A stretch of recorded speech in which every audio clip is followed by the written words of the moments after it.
This is the Dodgers Postcast, your instant game reaction for the Los Angeles Dodgers, part of the Locked On Podcast Network. Your team every day.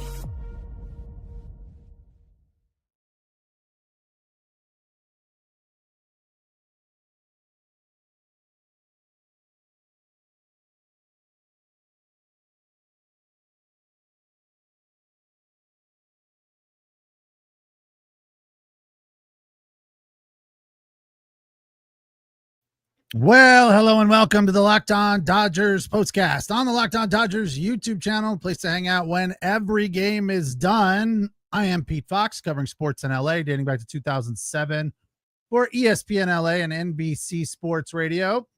Tonight's episode of the Locked On Dodgers Postcast brought to you by Monarch Money. Take control of your finances with Monarch Money. Use the code LOCKEDONMLB at monarchmoney.com for 50% off your first year. Well, they ultimately got there, a circuitous route, but they got it done. I'm a little bit on the IL tonight. I apologize. I'll do my best to get through it. 4-3 the final. Big Willie off the bench, hitting over 500 against the Padres, and he comes in as a pinch hitter and wins the game with a walk-off home run to right center field. It wasn't a no-doubter, but it was enough, without a doubt, to get out.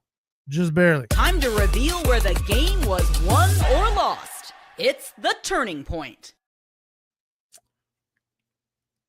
Well, Will Smith with the game-winning pinch hit walk-off home run, the turning point, without a doubt. But Robleski was very, very good. An unfortunate turn of events in the ninth.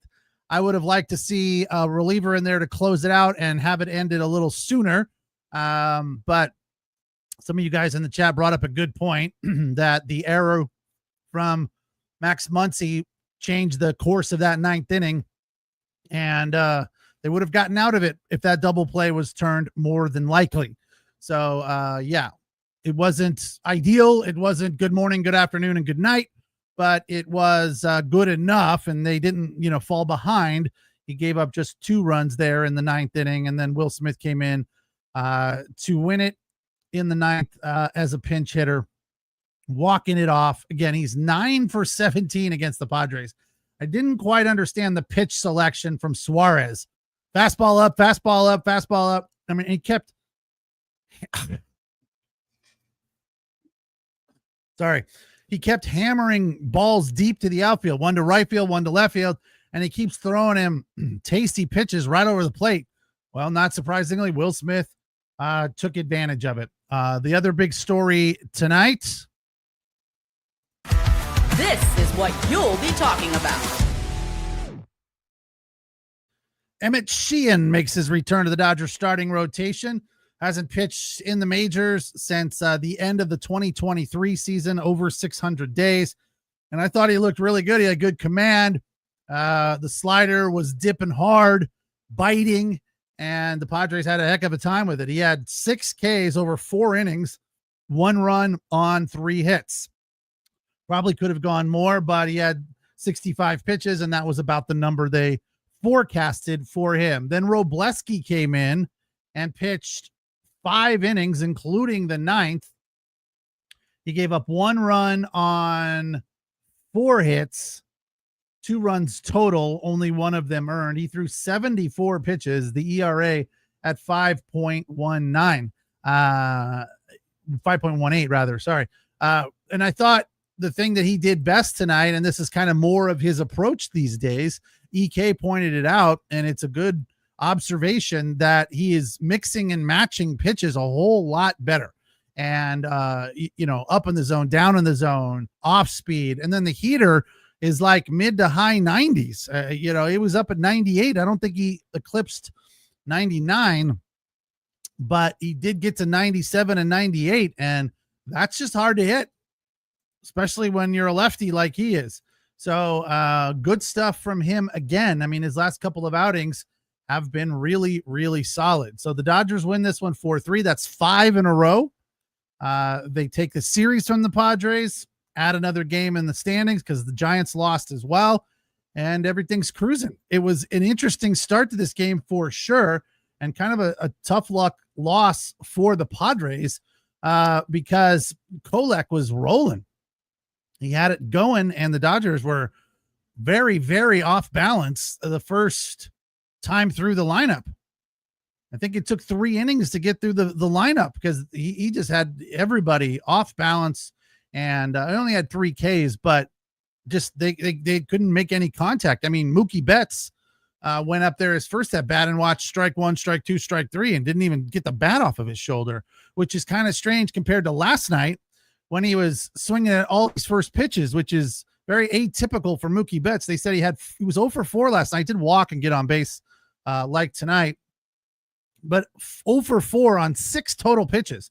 Not very Mookie-esque. 0 for 3 tonight. He had a walk and a K. Another 0 for OHTANI, but he didn't strike out 4 times, only 1 time. Freddie Freeman with 1 hit. Teo had an 0 for. Max Muncy, 1 for 2. 2 walks. Pages again coming up clutch. Had a sac fly to tie the game at 1. He also had a hit. Pitch down and away, and he went out and got it and pulled it to right field. The bat speed is really phenomenal of late for him. And, after the 2 home run night last night, a lot of calls for Pages to be an all-star. And I absolutely agree with that. I mean, I think if he keeps this up, even close to what he's doing right now, I mean, probably what he's done thus far this season is enough to get him on the all-star team. So, we will probably see him playing in Atlanta, which will be exciting. Will OHTANI be there? Yeah, of course. Will Mookie? Question mark. He's batting .259. His OPS 4.37, around 745. Freddie, more than likely. I mean, he is leading the National League in hitting. Willie is right on his tail now. Freddie is at 332, and Will Smith is batting. Oh, Will Smith eclipsed him with the home run. Coming into this game, they were 3 points apart, but now Will Smith batting 333 and leading the National League in batting average. So that's cool to see. 4-3 the final. Who got the win for the Dodgers? Justin Robleski, and Suarez suffers the loss for the Padres. I'm Pete Fox. It's the Locked On Dodgers postcast on the Locked On Dodgers YouTube channel. Place to hang out when every game is done, and we appreciate you allowing us to be your source for your team every day. Don't forget to check out Jeff and Vince Monday through Friday with the Locked On Daily Dodgers podcast, where they get a little bit more in depth as to what is going on in the Dodger universe.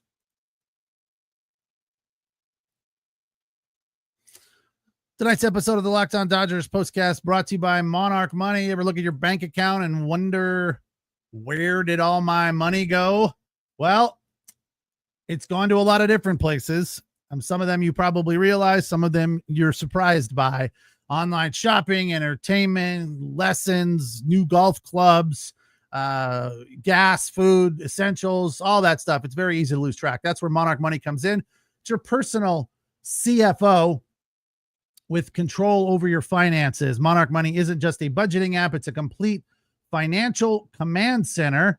You can track all of your accounts, your spending, your investments, all in one place. You can see what's coming in and what's going out and manage it.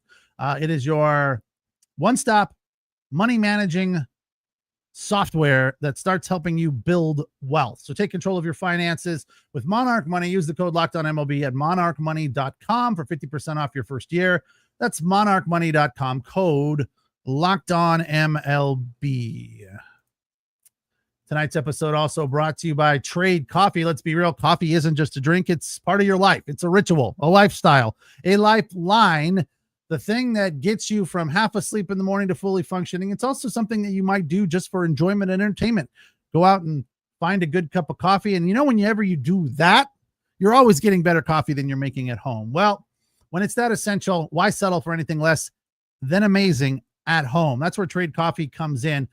Trade is the #1 coffee destination in the U.S., delivering fresh and incredible coffee from over 50 of the country's top roasters. Where you're a cold brew, whether you're a cold brew fan or a pour over purist, they've got your roast ready to go, and they've got you covered with something that you will love. Right now, Trade is exclusively offering our customers or listeners 50% off your 1-month trial at drinktrade.com/lockedonmlb.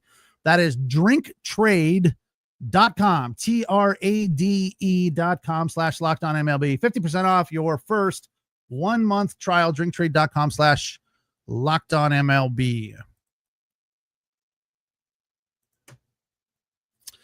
Another rally for the Dodgers in a 4-3 win. They were down 1-0 like they were in the first 2 games of this series. They fall behind and they figure out a way. They just kind of stay the course, keep grinding, and put it together. Tonight it was the 5th inning. Max Muncy, the leadoff triple. Pages, the sac fly. 1-1, the score at that point. Tommy Edman then singled. Hee-Sung Kim then doubled. And Rushing knocked both of those guys in, caught one down and in, and absolutely blistered it to right field to make it 3-1 on a 3-1 count.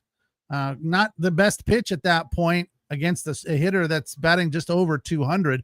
He was looking for that pitch, and he was waiting for that pitch. It was a very solid, nice at bat for the youngster, because he kept fouling balls off, waiting to find one that he liked. And then when it's a 3-1 count, Kolek had to come in, and he was ready for it. So he's definitely a good hitter. I know he only gets 2 days a week. It seems like more to me, because they run him up there as a pinch hitter a fair amount as well. But they talked about it again tonight, that Dave Roberts has talked to him saying, hey, we don't need you to bat 300. We need you to be a good defensive catcher to spell Will Smith a couple of nights a week. Maybe they'll run him out in the outfield every now and then, but we haven't seen that yet. But the average is not terribly important to them, nor is the production. They want him to be a good defensive catcher when Will Smith isn't playing, and they'll figure it out down the road. But I know a lot of you believe that we should see him more in left field and let Michael Conforto sit on the bench. And we also I think I agree with this opinion as well. We all believe that Hee-Sung Kim should be in the game more frequently. If he had more at bats, if he was eligible, he would be leading the league. I mean, his batting average is insane for a rookie, or a Major League Baseball rookie. He's batting .386. His OPS is second only to Ohtani. Again, not eligible because he hasn't had enough at bats. But yeah, the guy is very dynamic and gets the job done. Tommy Edman, another nice night, 1 for 4, putting the ball in play. Robo at one point retired 10 in a row. After the 9th out, the 3rd consecutive inning where he retired the Padres in order. Mookie made a highlight reel play there, ranging to his right, throwing across the diamond to get the out. And, he's continued to improve at shortstop without a doubt. Many of you are defending Robo. I had in the thumbnail picture, Robo blows the lead in the 9th. I wasn't actually watching the game. I just saw that Max Muncy made an error on a fielder's choice. I didn't realize it was a double play ball and would have gotten them out of the inning and probably a winner on the game. So I changed it. Relax. Nothing against Robo. I like him. He didn't blow it. He wasn't great. He did give up, he did give up some hits to start that inning, right? Let's go back and look at the 9th and see what we got, because it wasn't like he mowed them down like he was for the first 10 batters that he faced. The 9th inning, he went a rise with a single to center. Machado grounded into the fielder's choice to third. So if they turn the double play there, that's 2 outs. That erases a rise. Sheets single then is no harm, no foul. Maybe Cronenworth singles him home. Bogarts had a double. It wasn't great, but you're right. It gets the double play. He gets out of there probably a lot easier, and the Dodgers win it 3-1, maybe 3-2, and we didn't have to worry about walking it off in the bottom of the 9th. But hey, at the end of the day, don't we love a walk-off, right? Come on. Walk-offs are always fun. That's their 6th. The Dodgers need some more walk-offs. They're not very high on the walk-off list this season. I think they're 5th or 6th. So good to keep Will Smith hot and coming off the bench and hitting that home run last night. I mean, I thought that at bat, the 12 pitch at bat that turned into a home run was fantastic. I was not quite as enamored of it as some of the Dodger players and Eric Karros. And, I don't know if they were joking, but Joe indicated that Eric Karros got choked up watching a replay of it. Like, really? I mean, I get choked up at weird spots about weird sporting events too, but that did not choke me up. I was like, very cool. Nice piece of hitting, a ball down and in. It would have been ball 4 that he hit it out. Great piece of hitting. And the story of Dave Roberts being in the clubhouse with the clubby and called it after the 9th pitch. He says, when Will Smith goes deep here, we're opening a bottle of wine. And he did. So that's pretty cool. So congratulations to the Dodgers. 5 in a row, winning the series against the Padres tonight. 4-3 with a Will Smith walk-off. Emmet Sheehan makes his return. That all went very well. 1 run on 3 hits. And then Robo looked really good. A little shaky in the 9th, but we can overlook that because of the error. He gave up 1 earned, 2 total on 4 hits, struck out 374 pitches. Does he deserve a spot in the rotation? Some of you think so. I don't know. We'll have to wait and see. I will be back tomorrow. The finale of this series where the Dodgers will look to bust out the brooms. Again, it's 7-10.